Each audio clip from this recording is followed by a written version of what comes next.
hope I'm in the center, because I hate when I'm not in the center of my videos and then it's too late and I just gotta edit it and post it, because I'm not finna refilm it just because I'm not in the center, no. But I am gonna be annoyed.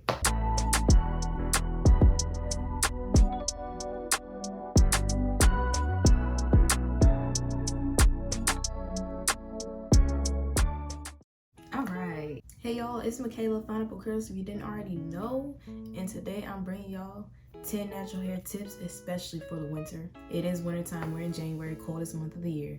So I figured I might as well give y'all some tips that are like, so well, like not all of them, but like some of them are especially for the winter time. So I'm in a good mood today. I got all my work done early, so I'm just giving y'all a video, honestly. I ain't gonna say too much, but there's that subscribe button, there's a like button, bell notification button if you want to go the extra mile, all down there at the bottom of the screen or whatever. So especially if you're a returning viewer and you haven't subscribed yet, boo, what are you doing? What are you doing? So I'm gonna just give you a couple seconds to gather yourself, get it together on this channel, and go ahead and get familiar with those buttons at the bottom that help support content creators like me. Wait. I mean, in the meantime, I'm just finna like make my thumbnail since I haven't made one yet.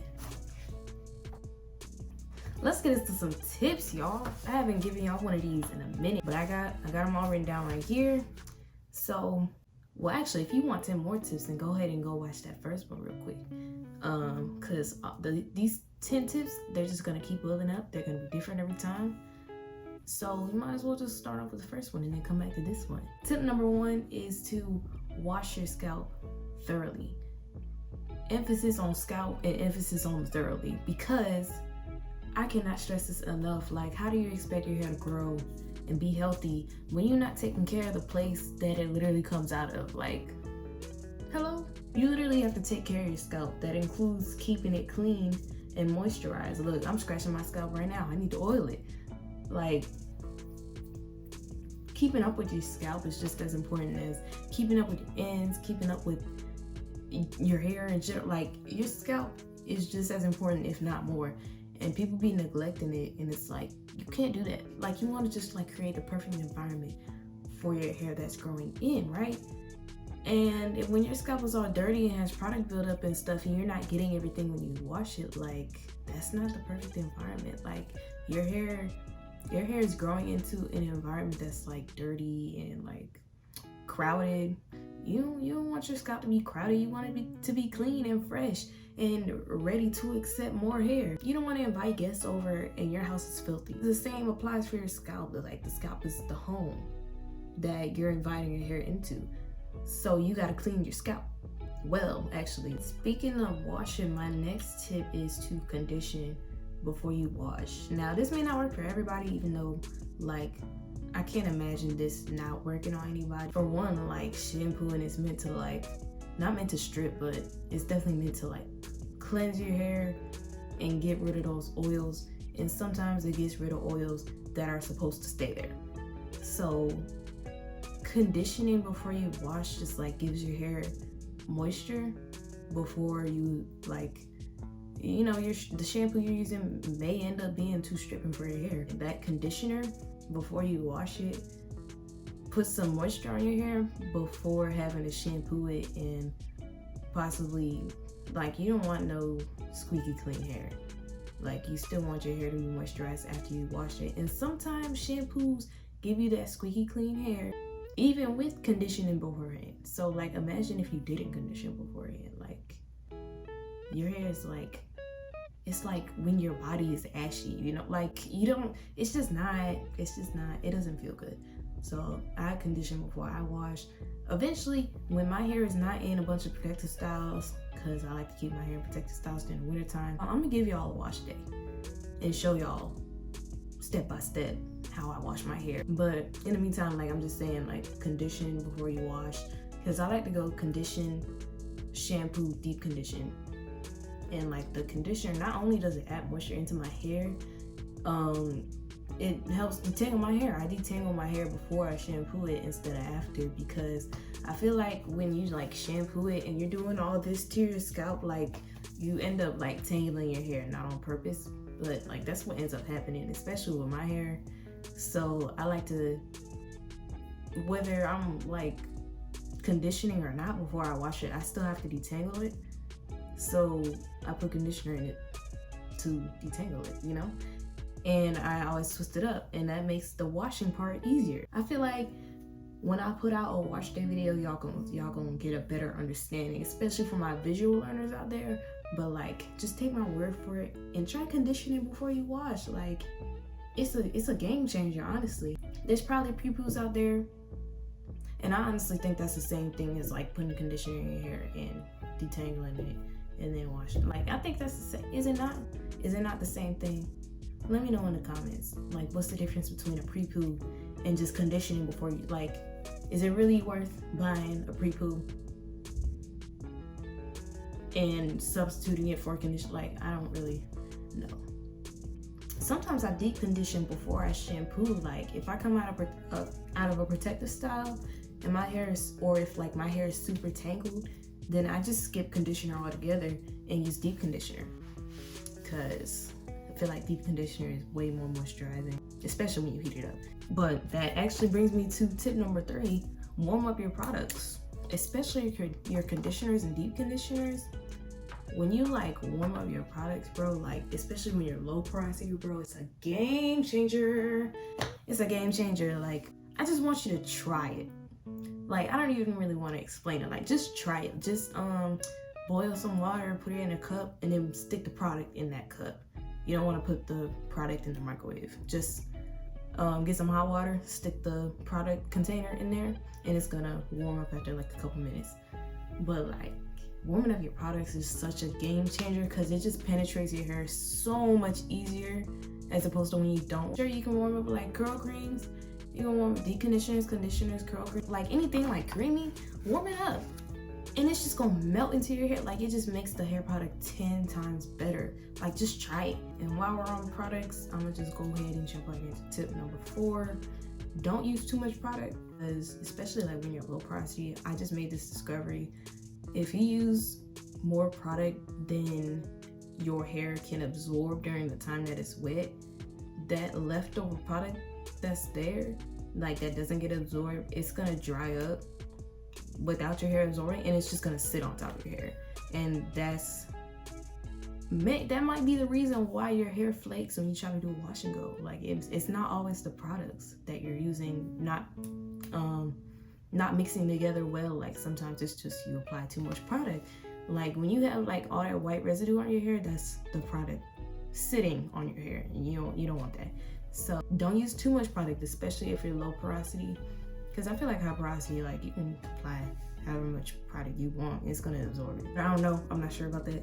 I'm not too sure about high porosity right now. You also don't want to take product with a grain of salt. Like, you gotta find that healthy medium between too much product and not enough product. Like, you gotta find the perfect amount, because too much product could lead to flakes and just like gookiness in your hair and stuff.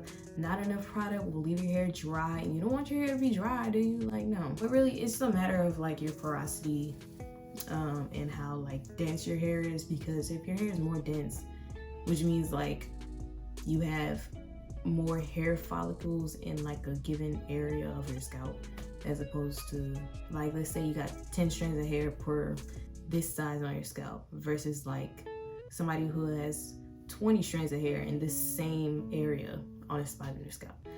So the person with 20 strands has a higher density. So the person with a higher density is gonna have to use more product because they have more hair in order for their hair to be like completely moisturized, fully covered, you know? It's a matter of just like getting acquainted with your hair. You know, take the time to observe your hair, really. Like, you don't just want to do your hair and not pay attention to what you're doing and how your hair is taking it. You want to actively like pay attention. That's kind of like a built-in tip in that one. Pay attention to your hair in order to like discern like what's too much and what's not enough, what's working, what's not working. Do I need more product or do I need less? So tip number 5 is take your time doing your hair, because when you don't, that leads you to like possibly like putting unnecessary strain on your hair. It's kind of like when they tell you like don't do sit-ups with your hands behind your head, and you're supposed to do it across your chest instead, because like if you do it behind your head and you try to do sit-ups and then you start getting tired, so then you start pulling on your neck instead of lifting with your core. It's kind of like that. Like you end up putting unnecessary strain on your body when you don't have to. And like when you're rushing to do your hair, you're putting unnecessary strain on your hair because you're trying to rush and comb through it, and you could be ripping out strands when you don't have to. Strands that could have stayed in your hair, you know? Rushing can lead to unnecessary roughness, and rushing also leads to lack of attention to details. So like you could be missing some spots when you're applying products and stuff. So like make sure you like designate time to do your hair. Don't shortchange your hair just because you want to get it over with, or like you, whatever reason you got to be rushing through your hair, or like just, you know, going through the motions, kind of not really putting in the effort to do it. Tip number 6 is kind of an oddball, but it needs to be said, and I'm pretty sure I said this in the last one, and I'm gonna say it again. Take your iron tablets. Yes, I'm talking to you. Take your iron tablets, take your medication, whatever you need to be taking, take it, because it could possibly have an effect on your hair growth and your hair health, but you don't really notice that because it's like small changes. I know at one point I was anemic and I wasn't taking my iron tablets, and I noticed my hair was shedding more often than it used to. And I'm like pretty sure that's because I was not taking my iron tablets. I didn't have enough iron in my body. And iron is directly related to hair growth, hair health in general. A lot of stuff in your body that you wouldn't think is related to your hair is related to your hair. So whatever medications you're not taking that's like for your health, that's including your hair. So like if you want your hair growth to be optimal, your hair health, all of that good stuff. Oh Lord, not me unraveling the twist. If you want your hair to be at optimal health and growing at optimal health, not shedding so much, because that's like probably the biggest thing. Like when you have like a deficiency in something, your hair could probably be shedding more because of that. So you want to take your medications like for real.